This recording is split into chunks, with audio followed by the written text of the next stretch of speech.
Layouts ఎంతో కాలం నుంచి కొన్ని పెండింగ్ ఉన్నాయి. అంటే అనాథరైజ్డ్గా వేసారు గత 5 సంవత్సరాల్లో.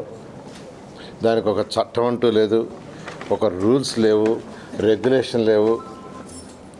నాయకులు ఎవరి పార్టీ కూడా దండుకొని ఇష్టారాజ్యంగా చేశారు. అంటే పాపం లేఅవుట్లు వేసేవాళ్ళు కూడా ఏంటంటే ఏదో 10 రూపాయలకి ఇచ్చేస్తే అయిపోతుందిలే, ఆఫీసర్ చుట్టూ ఎందుకు తిరగాలని అది ఈజీ మార్గం ఎత్తుకున్నారు.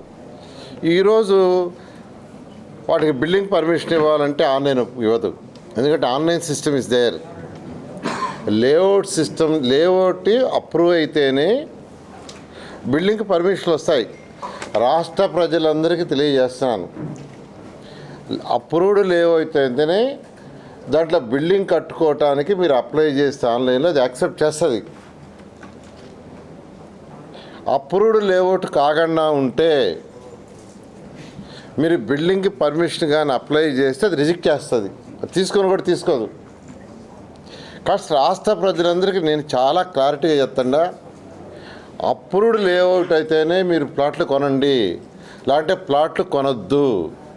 మీరే ఇరిగేషన్ డిపార్ట్మెంట్ దగ్గర ఆన్లైన్లో పర్మిషన్ తీసుకోండి. అంటే ప్రజలు వాళ్ళ దగ్గరికి పోవట్లే, ప్రజలు ఇరిగేషన్ డిపార్ట్మెంట్కి పోయి ఈసీ అవసరంలే.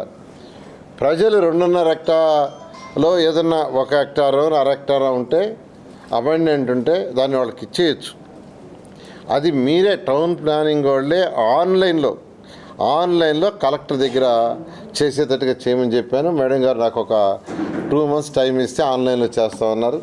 అనేక విషయాలు దాదాపు 30 మంది ఇబ్బందులు పడుతున్న లేఅవుట్ వాళ్ళందరితో పిలిచి మాట్లాడాము.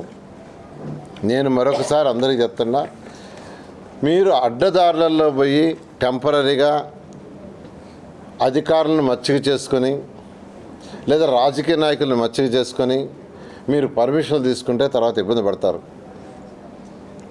రూల్స్ రెగ్యులేషన్ చాలా లిబరలైజ్ చేసాం, ఇంకా కూడా చేస్తున్నాం.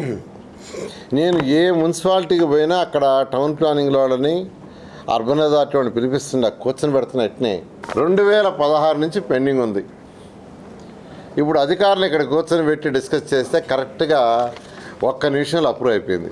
1 minute. ఇది అప్రూవల్ ఆర్డర్, ఇది అప్రూవల్ ఆర్డర్ ఆయనకి ఇస్తుందా, అప్రూవల్ ఆర్డర్ ఇస్తాను. 1 నిమిషం, చిన్న లిటిగేషన్, చిన్నది. Okay, thank you very much sir. 2022 నుంచి మేము మానసిక క్షోభ అనుభవిస్తున్నాము. ఈ రోజుతో మాకు అది మీరు కాదు, మీరు అంటే ఎవరు ఈ రాష్ట్రంలో ఉండకూడదు.